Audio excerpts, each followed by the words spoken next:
Hi, everyone, and welcome to the first day of the Historia Project Virtual Summer Camp Series. We're so glad that you're able to join us today, and today we're going to start off by kind of getting down to the foundations. So, you might be wondering, well, what is the history of science? So, that's the goal of today's session, and that's really to get an understanding of what this is. So, what exactly is the history of science? Before we move on, maybe we can take a few seconds to think about what it might be in our heads based on what the words stand for.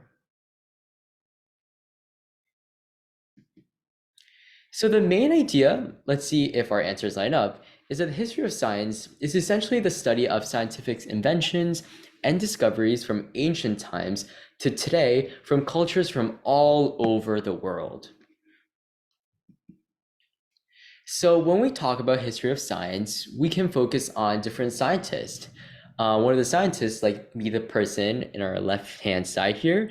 Anyone want to take a guess? You can think about who this might be, and we can talk about it. So, if your answer was Thomas Edison, that's correct. When we learn about history of science, we can learn about Thomas Edison, his life, but also more importantly his work regarding light bulbs and how he allowed light bulbs to be used as a way for a lot of cities and towns to get electricity and live a newfound way of life. But when we also talk about history, we might talk about this lady right over here. Who do you think this person might be? Well, if you guessed Marie Curie, your answer is correct. Marie Curie was a very famous chemist who was very noted most importantly for her discovery and discovery of two chemical elements in the periodic table. Now, she's also very famous because her work eventually led her to be one of the first women to earn a Nobel Prize in her field. So you might be thinking, well, history of science seems pretty interesting and all, but why do we want to learn about it? You might want to discover new dinosaur species by digging up their fossils. So you can guess at home the people who dig up dinosaur fossils. And those people are researchers called paleontologists. So what they'll do is they'll go and dig up in some excavation sites, and then they'll try to piece up those fossils to see what the dinosaurs might have looked like. And with these fossils, scientists can kind of find out about what the Earth was like before. So they can look at the bones and kind of see what the atmosphere, what the gas levels are, like levels of carbon dioxide or versus oxygen. Also, they can sequence the DNA of these dinosaurs just to see what they were like and how they might be related to today's species. Like there was some research that found that dinosaurs are related to chickens. And if you guys have seen the movie Jurassic Park, that's how they kind of created the whole park by sequencing the DNA of those dinosaurs. You might want to study how we discovered different cures for diseases. So, for example, Alexander Fleming created the first antibiotic, penicillin. Pierre Joseph Pelletier and Joseph Caventou discovered quinine, which is used against malaria. And then you can kind of study how these discoveries were made so we can apply them to modern day diseases. So how we could make like a vaccine, how the scientists made a vaccine for COVID-19 was by studying a virus related to COVID-19.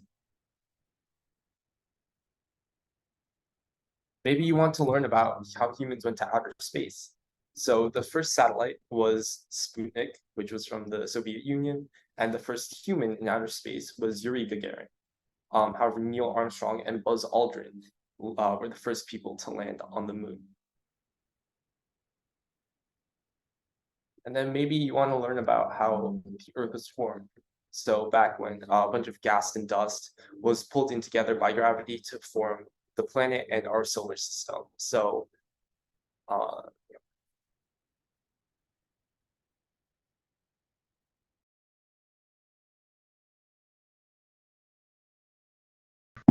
Okay, so what can we be when we study the history of science? There are so many jobs. Let's see if you can guess some of them. Okay, so we have three main jobs. Did you guess them right? The first one we have is a doctor. Doctors save lives and use the background of science to ultimately diagnose and treat different scenarios. The second one is a teacher. All of us have teachers throughout our lives, and these teachers help us grow based on their background of science. And they also inspire us. The last one is a journalist. A journalist informs people all over the world about new developments and science news. Right, so here's a pop quiz. Try and guess where these inventions are from.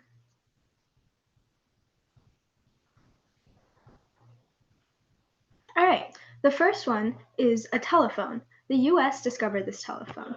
The second one is Middle East. Middle East did discover creating soap.